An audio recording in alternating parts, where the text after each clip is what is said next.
कि महाराज श्री दशरथ राम राज्य बनाना चाहते थे, तो लंका में तो राम राज्य का शत्रु है रावण, पर अयोध्या में राम राज्य जो नहीं बन पाया, क्यों नहीं बन पाया? का अयोध्या में रावण का शासन नहीं, का अयोध्या में रावण का प्रवेश नहीं है, पर वो बीज के रूप में कहीं कहीं छिपा हुआ। पर अयोध्या में जैसे लंका में रावण की प्रधानता है, कहीं इसी प्रकार से अयोध्या में कुंभकर्ण की प्रधानता, या ये कह लीजिए कि दुर्गुणों के राज्य में मोह की प्रधानता है, तो सद्गुणों के राज्य में अहंकार की प्रधानता है। अगर आप गहराई से बैठ करके देखें तो मंथरा ने क्या किया? कैकेयी के अहंकार को जगा दिया।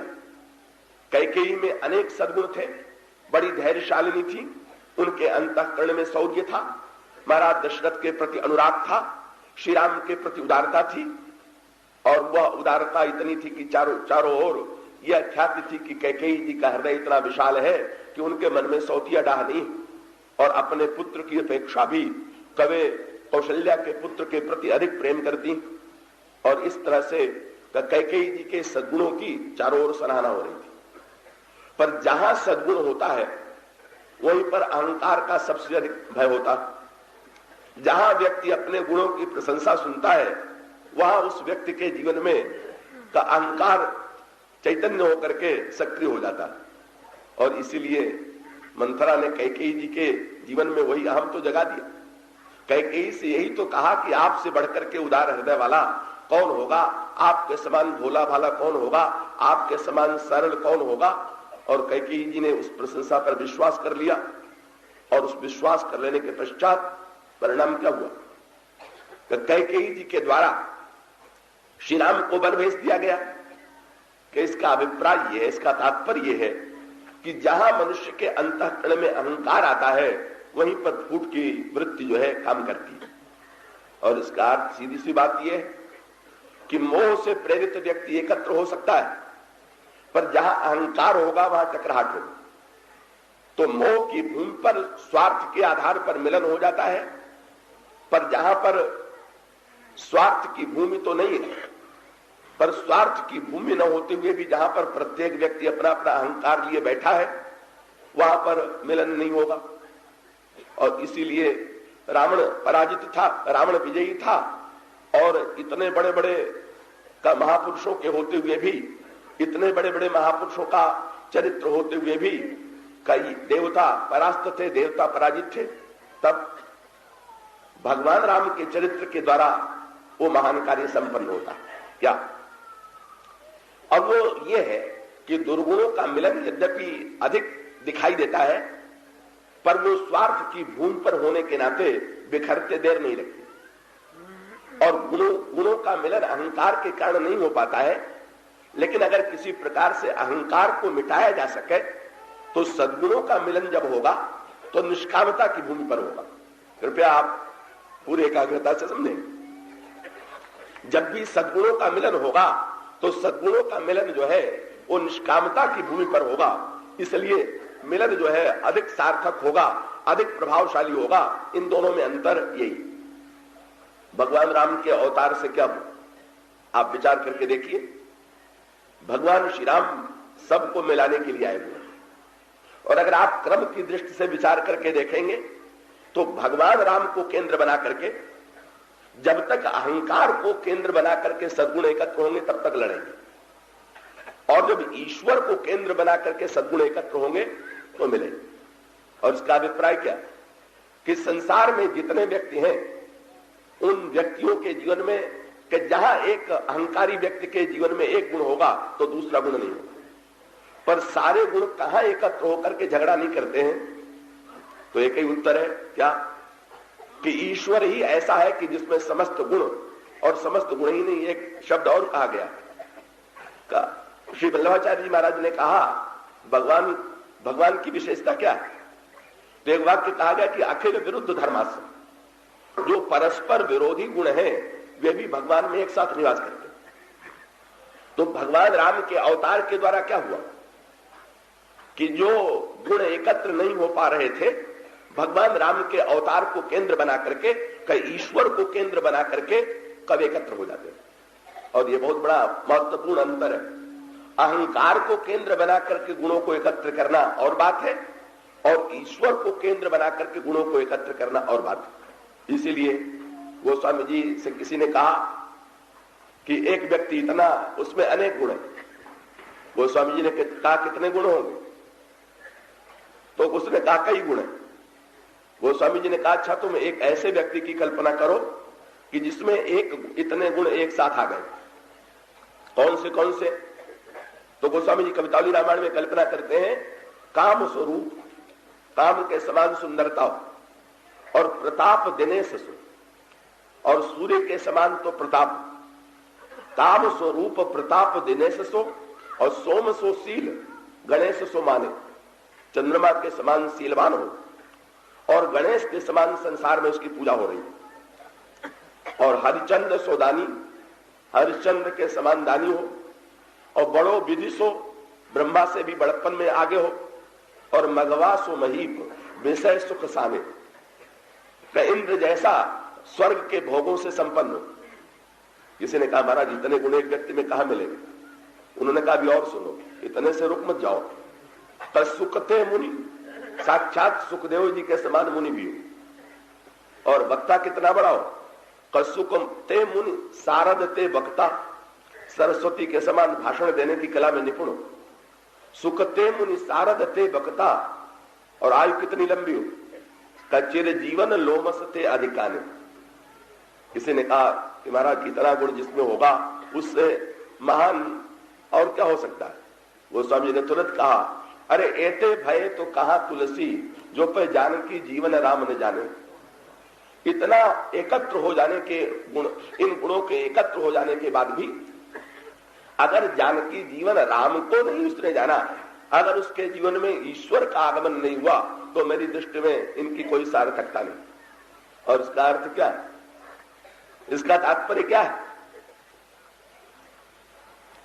एक सज्जन ने कहा कि दक्ष में अनेक गुण थे, दक्ष में अनेक गुण थे, केवल एक ही कमी थी। क्या? कि वो शिवद्रोही थी या अभिमानी थी। सब गुण थे, कमी थी तो दक्ष में एक ही थी। मुझे ये सुन करके हंसी आ गई कि ये तो इसी प्रकार की बात है कि जैसे आपके सामने आकर के कोई कहे कि आज मैंने एक ऐसा व्यक्ति देखा है जिसके नेत्र कमल के समान सुंदर है, जिसकी नासिका जो है वो शुक के समान सुहावनी है, तो जिसके ओष्ठ जो है बिंबा फल के समान है, जिसके दांत कुंदकली के समान है, जिसके हाथ जो है वो हाथी के सूंड की तरह है, और सारा वर्णन करने के बाद आपसे कह दे कि सब है पर एक ही कमी है। क्या? बोले बस प्राण नहीं है और तो सब है ही है। तो आप क्या कहिएगा? ये एक ही कमी हुई क्या? अगर प्राण ही नहीं है तो इसका अर्थ तो इन सब को सुनने के बाद आप अंत में यही तो कहेंगे कि अच्छा अगर यही एक कमी रह गई है और आपको सब दिखाई दे रहा है तो उनको सीधे कल जाकर भैरव घाट पहुंचा दीजिए, उनका स्थान वहीं पर। और इसका अभिप्राय यह है कि भगवत प्रेम ही तो प्राण है, और अन्य सद्गुण जितने हैं वे अंग प्रत्यंग की भांति। अगर जीवन में भगवत प्रेम का प्राण ही नहीं है तो ऐसी परिस्थिति में सारे सद्गुण होने के बाद ये कहना कि एक ही कमी है, ये एक कमी तो ऐसी कमी है कि जो समस्त सद्गुणों को विनष्ट कर देने वाली कमी है। इसलिए का एक बड़ा मधुर संकेत प्राप्त होता है जब ब्रह्मा देवताओं से ये कहते हैं कि तुम लोग मृत्युलोक में बंदर बन करके अवतरित हो, तो एक वाक्य जोड़ देते हैं। देवताओं ने ब्रह्मा जी से पूछा कि हम लोग जब बंदरों के रूप में जन्म लेंगे तो हम लोग क्या संगठित होकर के अगर लंका पर आक्रमण करें तो रावण को हरा देंगे? ब्रह्मा ने हंस करके कहा ऐसी भूल मत करना, तब एक कार्य करना। क्या? जन्म तो तुम पहले से ले लो, पर जन्म लेने के बाद भी तुम क्या करना? बोले हरि मार्ग चितमहि रणधीरा, भगवान का मार्ग देखना, और भगवान जब आ जाए तब उनके नेतृत्व में लंका पर आक्रमण करना, और तब तुम रावण को हरा पाओ। सारे देवता बंदर बनकर के आ गए और सभी क्या कर रहे हैं? गोस्वामी जी ने एक वाक्य लिखा, हरि मार्ग चितवहि रणधीर। है तो बड़े वीर, है तो बड़े रणधीर, पर प्रत्येक की आंख क्या भगवान राम को आते हुए सुग्रीव ने देखा का उसको अगर आंतरिक अर्थ में देखें तो इसका अभिप्राय यह है कि अगर मार्ग की ओर उसकी दृष्टि न होती तो कैसे देख पाते? बाली ने तो भगवान को आते नहीं देखा। क्यों नहीं देखा? सारे बंदरों में बाली ही इतना उतावला था कि भगवान से आने से पहले रावण से भिड़ गया। और सब जो है, हनुमान जी साक्षात शंकरावतार है, पर वे भगवान राम के आने की प्रतीक्षा कर रहे हैं।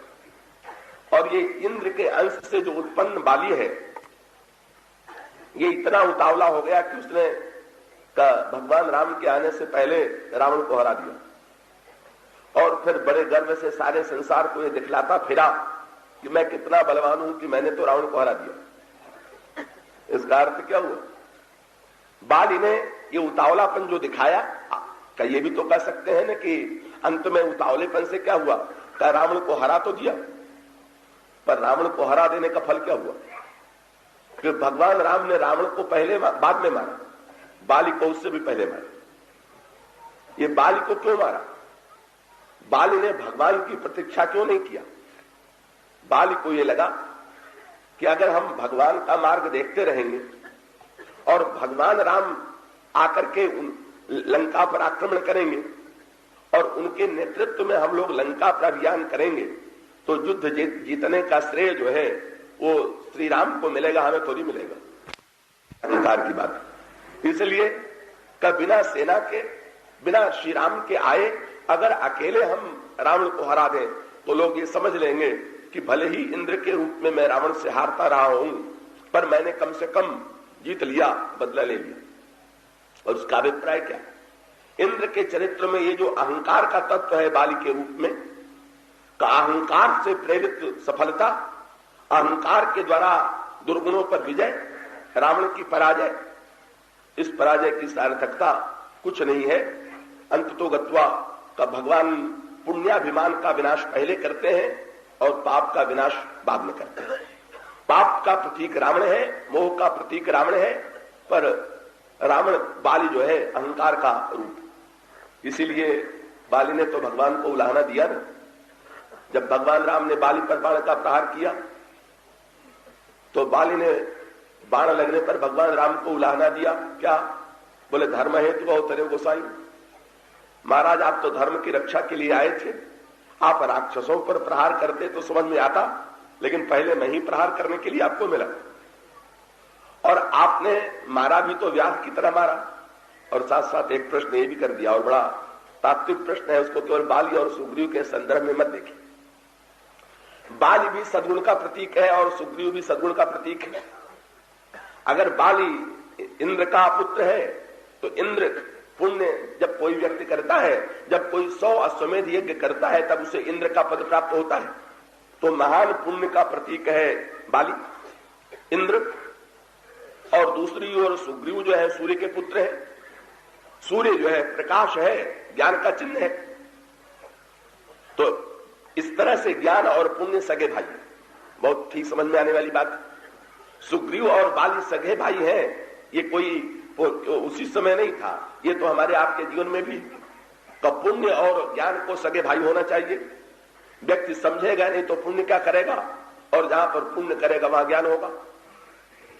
लेकिन पुण्य और ज्ञान का ये जो समझौता था टिक नहीं पाया।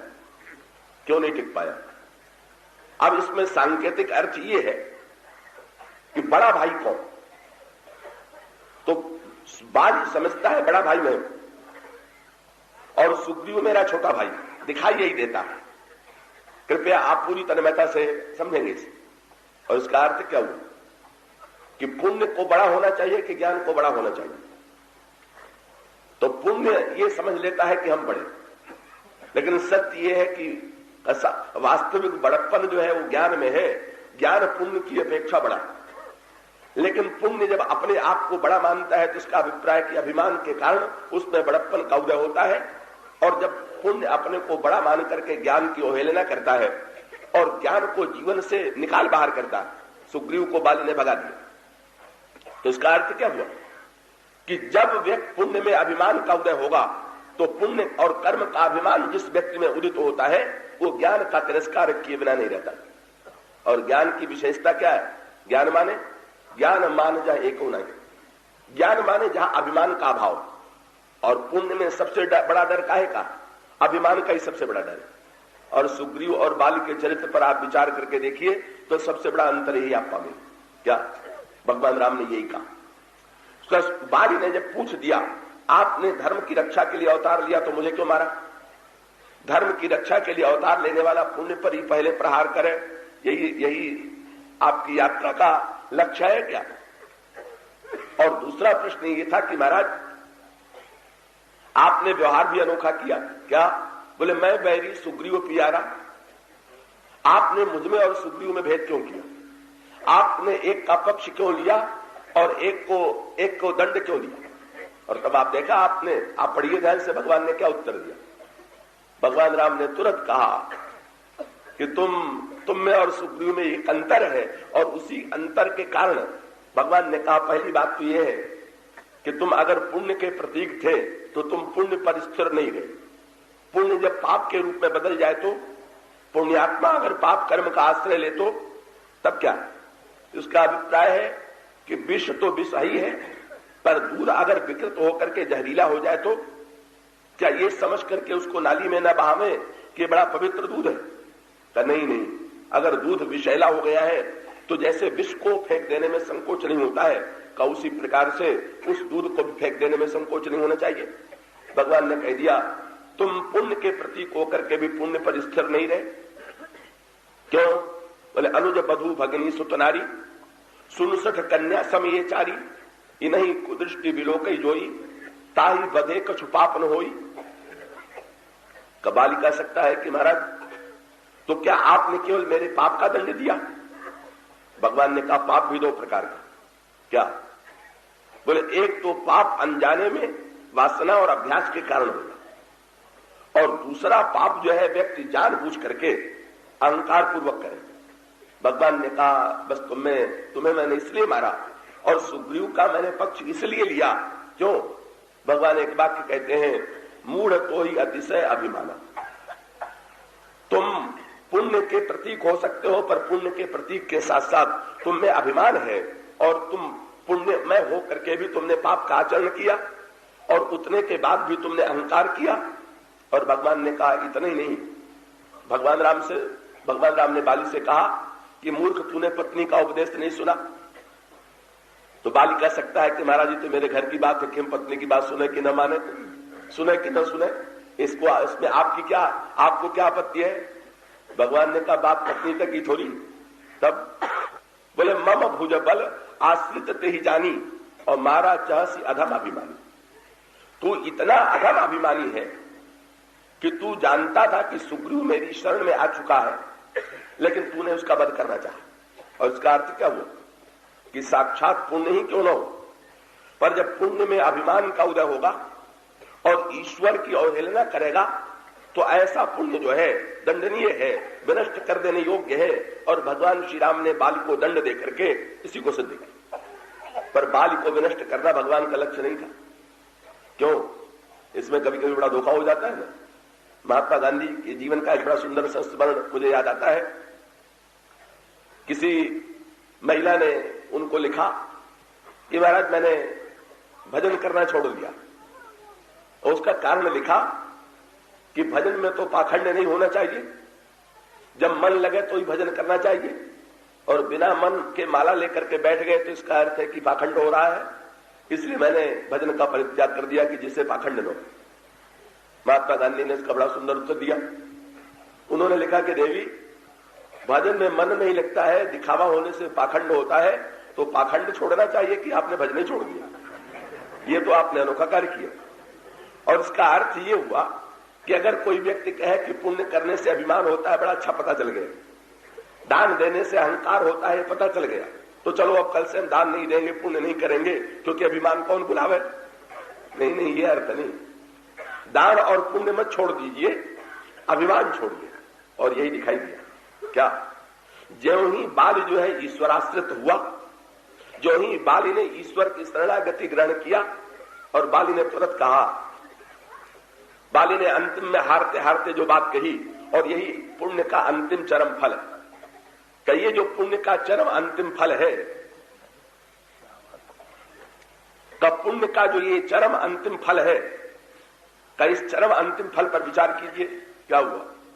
बोले पुण्य में आ गया था अभिमान, और इस अभिमान के कारण ही पुण्य जो है दंडित हुआ। लेकिन अंत में बाली ने एक बात कही, और बड़ी सुंदर बात कही, सद्बुद्धि आ गई, पुण्य का फल प्राप्त हो गया। बाली ने तुरंत कहा कि महाराज, मैंने बुद्धिमानी के द्वारा आपको हराना चाहा, ये भी मेरा अपना अहंकार था, और इसीलिए मुझे और भी नीचा देखना पड़ा।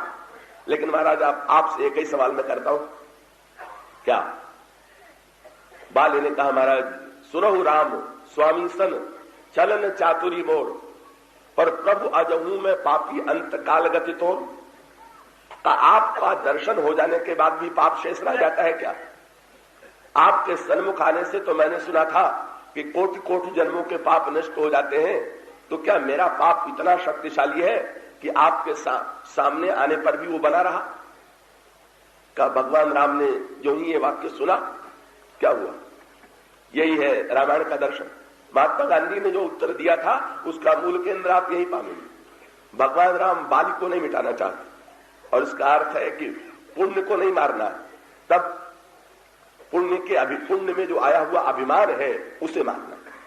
और ये दिखाई दे गया, जो ही बाली का अभिमान नष्ट हुआ, अचानक सुग्रीव ने देखा कि कहीं काम बिगड़ तो नहीं रहा, तो आश्चर्य से देखा क्या कि जिन भगवान राम ने सुग्रीव को वचन दिया था कि मैं बाली का वध करूंगा, का उन्हीं भगवान राम ने अचानक बाली के मस्तक पर अपना हाथ रख दिया, और भगवान राम ने बाली के मस्तक पर हाथ रख करके कहा, सुनत राम अति कोमल बानी। जहां कोमलता आई, अहंकार का नाश हुआ, तब भगवान श्री राम ने तो मस्तक पर हाथ रख करके कहा, क्या? बोले अचल करो तन राखो प्राण, तुम अचल हो जाओ और तुम्हारा प्राण बनाए, तुम्हारा प्राण जो है न जाने पावे। भगवान राम का तात्पर्य क्या है कि तुम्हारे मृत्यु की आवश्यकता तो तब थी जब तुम में प्रेम का प्राण नहीं था और अहंकार का शरीर था, पर जब तुमने अहंकार का परित्याग कर दिया और प्रेम का प्राण लौट आया, तो फिर तुम्हारे मरने की आवश्यकता नहीं। जिस पुण्य का अभिमान नष्ट हो गया है, का उसको विनष्ट करने की आवश्यकता नहीं है। भगवान ने कहा, हम तुमको अचल करने को तैयार। बाली ने भगवान के चरणों में प्रणाम किया। बाली ने कहा, महाराज अभी भी आपकी पूरी कृपा नहीं हुई। क्यों? मैं तो अब तुम्हारे ऊपर बाण का प्रहार कर चुका था और तुमने उलाहना दिया था, और अब जब मैं स्वयं ही तुमसे कह रहा हूं कि तुम अपने प्राण की रक्षा करो और तुम्हारे प्राण को मैं अचल का बना देने को तैयार हूं, तो तुम्हें कृपा क्यों नहीं दिखाई देती? बाली ने और ऊंची बात कही, क्या? पुण्य निरभिमानी हो जाए ये सार्थकता है, ईश्वर को पाले ये सार्थकता है, पर ईश्वर से भी अगर पुण्य के बदले में मांगने की वृत्ति बनी रहे तो अभी कभी कभी नहीं। इसका अर्थ क्या हुआ? अब अंतिम पराकाष्ठा में बात पहुंच गई।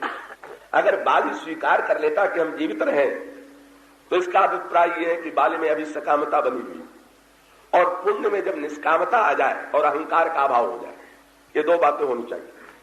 तो पुण्य में पहले अभिमान का विनाश हुआ और अब सकामता का विनाश हो गया। बाली ने कहा, महाराज आप मुझे बचाना चाहते हैं, मुझे माने क्या होता? भगवान बाली का मुंह देखने लगे। बाली में सच्चा ज्ञान आ गया। बोले, महाराज दो रूपों में मैं आपके साथ रहूंगा और एक रूप में नहीं रहूंगा। यही पुण्य का फल, सच्चे ज्ञान का उदय, निष्कामता, ये क्रम है। अभिमान का विनाश, निष्कामता का उदय और अंत में चरम विवेक। ये बाली के जीवन में तीनों आ गए। पहले अभिमान का नाश हुआ, फिर निष्कामता का उदय हुआ, और निष्कामता का उदय होने के बाद चरम विवेक। चरम विवेक क्या? बाली ने कहा, महाराज इस बाण के प्रहार से बाली थोड़ी मरेगा, नासमान शरीर ही तो मरेगा, और आपका अंश जो बाली है, ईश्वर अंश जीवा विनाशी, वो तो कभी मिटेगा नहीं। भगवान राम ने यही बात के आगे चल करके तारा से दोहरा दिया कि बाली कहां मरा है, उसका शरीर मरा है, तुम जिसके लिए चिंता कर रही हो तो शरीर। और बाली ने कहा महाराज आप कह सकते हैं कि ठीक है, तुम्हें विवेक का उदय हो गया, तुम शरीर से अपने को अलग मानने लगे।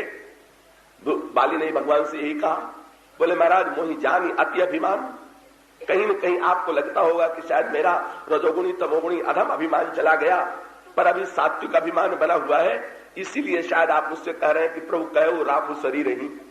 अरे अस कमन सठ हठ तात सुरतब बारी करी बबू रही। तब भगवान कह सकते हैं कि अगर तुम्हें विवेक का उदय हो गया, अगर तुम्हें पुण्याभिमान का विनाश हो गया, निष्कामता का उदय हो गया, तब तो तुम्हारी और भी आवश्यकता है। बाली ने कहा मैं आपकी सेवा में रहूंगा। क्या किया बाली ने? बाली ने तुरंत अंगद को बुलाया। अंगद बाली का बेटा, ये पुण्य का वह पुत्र है कि जिसमें कभी उद्धतता का उदय नहीं हुआ, जिसके अंतःकरण में भगवान के प्रति विद्वेष का उदय नहीं हुआ। तुरंत बाली को बुलाया और अंगद को बुलाया। और संकेत क्या है? पुत्र को माना जाता है आत्मा वही जायते पुत्र। पुत्र के द्वारा व्यक्ति को ऐसा लगता है कि जैसे मैं ही इस रूप में जीवित हूं। और तुरंत अंगद का हाथ पकड़ करके बाली ने कहा महाराज आप व्यवहारतः मुझे रखना चाहते हैं ना, तो महाराज शरीर तो सर्वदा रहेगा नहीं, आज नहीं तो कभी नष्ट हो जाएगा। और इस शरीर के द्वारा जिस शरीर के द्वारा इतने असदकर्म हो चुके, तो अब उस शरीर को बचाने की चेष्टा करना व्यर्थ। और उसका अर्थ क्या हुआ कि भगवान को जो अर्पित किया जाए वो क्या किया जाए। जैसे आप भगवान को जब भोग लगाने लगते हैं तो नैवेद्य अर्पित करते समय पवित्र नैवेद्य अर्पित करते हैं।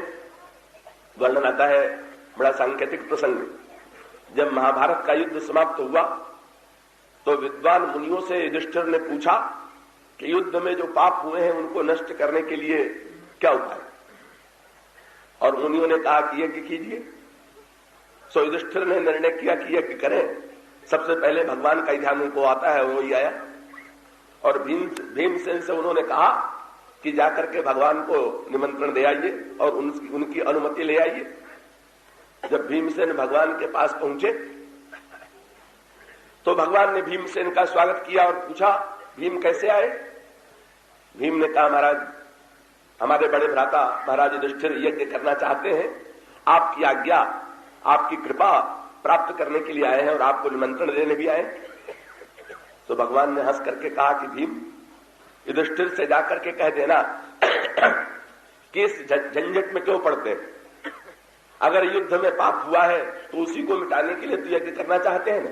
हाँ, तो भगवान ने कहा युधिष्ठिर से जाकर के कह दो कि सारा पाप जो है संकल्प करके मुझे दे दें और यज्ञ आदि करने की कोई आवश्यकता नहीं। भीम ने बहुत बढ़िया विरोध किया। भीम ने कहा महाराज मैं तो महाराज युधिष्ठिर के पास ये प्रस्ताव लेके नहीं आऊंगा, लेके नहीं जाऊंगा। क्यों? उन्होंने मीठा व्यंग्य करते हुए कहा कि महाराज मैंने शास्त्रों में सुना है कि आपको जो कुछ दिया जाए उसको कई गुना करके लौटाते हैं। कहीं उन्होंने पाप दिया और आपने कई गुना करके लौटाया तो अनर्थ ही हो जाएगा। इसलिए अच्छा यही होगा कि पहले यज्ञ के द्वारा पाप नष्ट करके पुण्य प्राप्त करें और वो पुण्य आपकी सेवा में अर्पित कर दें तो ठीक होगा। ये तो उनका विनोद था। ऐसा नहीं कि भगवान जो है वो पाप को कई गुना करके लौटावे, पर इसका अभिप्राय यह है कि अपने प्रिय को जब कोई वस्तु खिलाने लगते हैं तो सात्विक हो, पवित्र हो, स्वास्थ्य के लिए अच्छा हो। और इसका अर्थ है कि भगवान को अर्पित करना है तो झूठी वस्तु क्या अर्पित करें, अपवित्र वस्तु क्या अर्पित करें। बाली ने कहा महाराज ये शरीर भी भोगों के कारण अब झूठा हो गया, इसलिए अब इसे हम आपको अर्पित नहीं करेंगे। पर एक शरीर तो और विद्यमान है। और तुरंत भगवान के तुरंत अंगद का हाथ पकड़ा और पकड़ करके क्या किया। एक शब्द, आप शब्द पर ध्यान दीजिए। अंगद उतने बलवान है जितना बाली बलवान है, पर अंगद में और बाली में अंतर क्या है कि बाली में बल तो है पर विनय नहीं था, अब विनय आया। पर अंगद की विशेषता क्या है, जब हाथ पकड़ा के देने लगा तो कह दिया यह तनय मम सम, ये पुत्र मेरी तरह मेरे बराबर। भगवान ने हंस करके कहा कि बल में, बोले नहीं बल में बाद में, पहले किसमें? बोले यह तनय मम सम विनय बल। बोले मुझमें बल पहले था, विनय तो बाद में आया। पर इनमें विनय पहले और बल बाद में। यह तनय मम सम विनय बल कल्याण प्रद प्रभु लीजिए। और क्या कीजिए, प्रस्ताव कर सकता था मरते मरते कि महाराज अब मेरे बदले में इनको सिंहासन पर बैठा दीजिए, मैं तो मर रहा हूं बेटे को राज्य पर बैठाने के लिए। लेकिन धन्य है बालिका अंतिम क्षण, बाली ने तुरंत भगवान से कहा अंगद को क्या दीजिए, राजा बनाइए, ये भी नहीं कहा, युवराज बनाइए, ये भी नहीं कहा। क्या कहा, बोले यह तनय मम सम विनय बद कल्याण प्रद प्रभु लीजिए और गही बाह सुर नर नाह अंगद दास आपन कीजिए। स्वामी बन करके तो बहुत मैंने देख लिया कितने अनर्थ होते हैं, पर हमारे पुत्र को सेवा धर्म की दीक्षा दीजिए, इसे अपने चरणों में स्थान दीजिए, का आपसे मेरा यही अनुरोध है। और तब परिणाम क्या होता है, राम चरण दृढ़ प्रीति करी बाल कीन तनु त्याग और सुमन माल जिम कंठ थे गिरत न जाने उनाग। कबाद ने अपने प्राण भगवान के चरणों पर चढ़ा दिए, अपने शरीर को भगवान के चरणों में अर्पित कर दिया और अंगद को अपनी प्रभु की सेवा में देकर के शुद्ध पुण्य को, जिसमें विनय की प्रधानता है, अभिमान का अभाव, उसे अर्पित करके बाली ने मानो इस सत्य का दर्शन कराया कि सच जब निर्भिमानी होकर के व्यक्ति अपने जीवन के पुण्य को भगवान के चरणों में अर्पित करता है और वह पुण्य भी स्वामित्व के लिए नहीं अपितु सेवा के लिए होता है, तब वह धन्य हो जाता है। और इस प्रकार से अंगद जो है, अंगद का जो चरित्र है, बाली के प्रतिनिधि के रूप में अंगद लंका पर आक्रमण करते हैं और लंका में विजय होती। तो भगवान राम के चरित्र का मुख्य केंद्र क्या है, मुख्य तात्पर्य क्या है कि नहीं तो दुर्गुणों का ही मिलन नहीं होना चाहिए, सद्गुणों का मिलन भी होना चाहिए। और सद्गुणों का मिलन ही भगवान राम का अपने चरित्र के द्वारा संपन्न करा रहे हैं। ये जो मिलन की भूमिका भगवान के द्वारा संपन्न हुई, ईश्वर को केंद्र बना करके जो सारे सद्गुण मिल रहे हैं, उसकी भूमिका प्रारंभ हुई उसी प्रसंग से जिसकी चर्चा आपके सामने पहले दिन की गई थी। पहले अयोध्या की धर्म भूमि में मिलन हुआ, फिर जनकपुर की ज्ञान भूमि में मिलन हुआ, पर सबसे ऊंचा मिलन जो हुआ, महानतम जो मिलन हुआ, का वो तो चित्रकूट की प्रेम भूमि में हुआ। और आप विचार करके देखेंगे तो आपको लगेगा कि हर जगह मिलन हो रहा, पर हर जगह मिलन की एक भूमिका। भगवान राम के अवतार का पहला लाभ क्या हुआ, धर्म की भूमि में किसका मिलन हुआ, तो जिन लोगों में बहुत पुराना झगड़ा था उनका झगड़ा समाप्त हुआ धर्म की भूमि में और उनका मिलन हो गया। और वो कौन थे, दो महानतम ऋषि, दो महानतम महात्मा। एक थे कसूरी वंश के गुरु वशिष्ठ और दूसरे थे श्री विश्वामित्र जी महाराज का ब्रह्मर्षि विश्वामित्र। दोनों अपने समय के अद्वितीय महापुरुष, पर दोनों महापुरुषों का मिलन नहीं हो पा रहा था। दोनों महापुरुषों में बड़ा विरोध था, बड़ा संघर्ष था कि धर्म की भूमि पर किसका मिलन हुआ। एक एक गोस्वामी जी के संकेत बड़े अनोखे हैं। वशिष्ठ किसके पुत्र हैं, विधि के पुत्र हैं, ब्रह्मा के पुत्र हैं। तो विधि का दो अर्थ, ब्रह्मा, और विधि का एक अर्थ है नियम कानून। और विश्वामित्र और वशिष्ठ में क्या अंतर है, वशिष्ठ में ब्रह्मा के पुत्र होने के नाते जैसे बेटा अगर बाप से कोई काम करने के लिए कहे तो बाप उसे टाल नहीं पाता स्नेह के कारण, कई इसी प्रकार से अगर वशिष्ठ चाहे तो ब्रह्मा के नियम में भी परिवर्तन करा सकते हैं। लेकिन वे तो विधि के पुत्र हैं, वो तो नियम को मानने वाले हैं, और इसलिए मानते क्या है, वे नियम को बदलने की सामर्थ्य रखते हुए भी जब श्री भरत से कहते हैं तो यही कहते हैं कि सुनो भरत भाभी प्रबल बिल की कहो मुनिनाथ, हानि लाभ जीवन मरण जस अपजस विधियान। हानि लाभ जीवन और मृत्यु, यश और अपयश, ये ब्रह्मा के हाथ में है, ये मनुष्य के बस की बात नहीं है, ये प्रारब्ध से होता है, पुरुषार्थ से नहीं होता। तो गुरु वशिष्ठ जो है नियति का, विधि का, प्रारब्ध का समर्थन करते हैं, और इसके प्रतिकूल गुरु ब्रह्मर्षि वशिष्ठ ये मूर्तिमान पुरुषार्थ के पुंज। इतना बड़ा पुरुषार्थी विश्व के इतिहास में कोई महापुरुष नहीं हुआ जितने बड़े पुरुषार्थी ब्रह्मर्षि वशिष्ठ माने जाते हैं। क्यों, उन्होंने तो हर नियम को पलट करके दिखला दिया अपने पुरुषार्थ और तपस्या के द्वारा। का जन्मना वर्ण व्यवस्था के अनुकूल उनका क्षत्रिय जाति में जन्म हुआ था, का अब ये अगले जन्म में ब्राह्मण हो सकते थे, किसी वर्ण में भी जा सकते थे, लेकिन उन्होंने अपनी तपस्या के द्वारा मृत्यु के बाद नया जन्म न लेकर के इसी शरीर में, इसी जन्म में ब्राह्मणत्व का पद प्राप्त कर लिया। इतना बड़ा पुरुषार्थी कौन होगा? इतने बड़ी पुरुषार्थ की भूमिका किसमें होगी? और उससे भी बड़ा जो नियम को पलटने में इतने निपुण है, त्रिशंकु, ये सूर्यवंश के राजा महाराज हरिश्चंद्र के पिता त्रिशंकु। त्रिशंकु के मन में यह अभिलाषा उत्पन्न हुई कि मैं स्वर्ग जाऊं, लेकिन स्वर्ग जाने के साथ साथ त्रिशंकु के मन में उस अभिलाषा के साथ एक बात जुड़ गई। क्या? त्रिशंकु ने गुरु वशिष्ठ से कहा, गुरुदेव मैं स्वर्ग जाना चाहता हूं। वशिष्ठ ने कहा, पुत्र तुम जैसा पुण्यात्मा तो स्वर्ग जाएगा ही। उन्होंने कहा, नहीं महाराज, जैसे सब पुण्यात्मा जाया करते हैं, अगर वैसे ही मैं गया तो मेरी क्या विशेषता? तब उन्होंने कहा, मैं तो सशरीर जाना चाहता हूं। इसी शरीर को छोड़ करके तो बहुत से लोग स्वर्ग जाते हैं, पर मैं तो इसी शरीर को लेकर स्वर्ग जाना चाहता हूं। वशिष्ठ जी विधि के पुत्र थे। नहीं, ये मृत्युलोक, और अगर कोई व्यक्ति स्वर्ग में प्रवेश करेगा तो सूक्ष्म शरीर के द्वारा प्रवेश करेगा, इस स्थूल के द्वारा प्रवेश नहीं कर सकता है। इसलिए ये नियम तुम्हें मानना पड़ेगा, और शरीर छोड़ करके ही स्वर्ग में नए पुण्य में तेजो में शरीर के द्वारा, सूक्ष्म शरीर के द्वारा तुम स्वर्ग में प्रवेश करोगे, और कोई उपाय नहीं। ये विधि का उत्तर था। लेकिन त्रिशंकु निराश होने वाले नहीं। जब से निराश हुए तो उनको किसका ध्यान आया? तुरंत विश्वामित्र का ध्यान आया, और उन्हें मालूम था कि विश्वामित्र और वशिष्ठ में बड़ा झगड़ा है। तो बोले बस अब इसी समय काम बनाने का उपाय यही है कि अब विश्वामित्र की शरण लें। और महर्षि विश्वामित्र की शरण जब ले लिया तो महर्षि विश्वामित्र ने पूछ दिया कि तुम्हारे गुरु तो वशिष्ठ हैं, क्या तुमको सशरीर स्वर्ग भेजने के लिए तैयार नहीं है? बोले महाराज वो तो कहते हैं असंभव।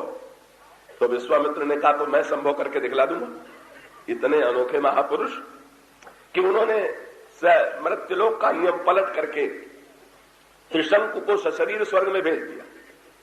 तो परिणाम क्या हुआ? त्रिशंकु शब्द तो आपने सुने होगा, लोगों को भी लोग कहा करते हैं तो त्रिशंकु की तरह। त्रिशंकु के माने जो बेचारा नियति और पुरुषार्थ के झगड़े में बीच में लटक रहा हो, त्रिशंकु है। नियतिवादी जो है का वो मानो का एक मर्यादा एक स्थान पर है, पुरुषार्थवादी दूसरे स्थान पर है, एक जगह पर आप हैं तो ठीक। पर यहां क्या हुआ? बोले नियति और पुरुषार्थ में झगड़ा हो गया। विश्वामित्र का पुरुषार्थ और तपस्या त्रिशंकु को ऊपर चढ़ा रही, और वहां जो देवता है जब देखते हैं कि अरे मृत्युलोक का प्राणी अपना शरीर लेकर के यहां चला आ रहा है, तो ऊपर से नीचे ढकेलने लगे। और जब गिरने लगा त्रिशंकु तो उसने पुकार करके कहा, बोले महाराज आपने अच्छा स्वर्ग भेजा, अब तो हम गए तो थे ऊपर सिर करके, अब सिर के बल नीचे गिर रहे हैं, अब मेरा पतन होने वाला है। और तब विश्वामित्र जी ने तुरंत अपनी तपस्या के प्रभाव से कहा, वहीं रुक जा। वहीं रुक गए। पर बेचारा त्रिशंकु कहने लगा, महाराज कब तक इस तरह से उल्टे लटके रहेंगे? तो विश्वामित्र ने कहा कि अगर उस स्वर्ग में तुम्हें प्रवेश नहीं मिलता है तो तुम्हारे अकेले के लिए मैं नए स्वर्ग का निर्माण कर दूंगा। और सचमुच उनमें इतनी तपस्या थी कि वे नया स्वर्ग बना सकते थे, नई सृष्टि बना सकते थे, बनाने भी लगे। वो तो देवताओं ने आकर के बहुत पैर वैर पड़ के मनाया विश्वामित्र जी को, तब कहीं जाकर के वे माने, नहीं तो नया स्वर्ग बना के छोड़ते। इतने बड़े पुरुषार्थी महात्मा।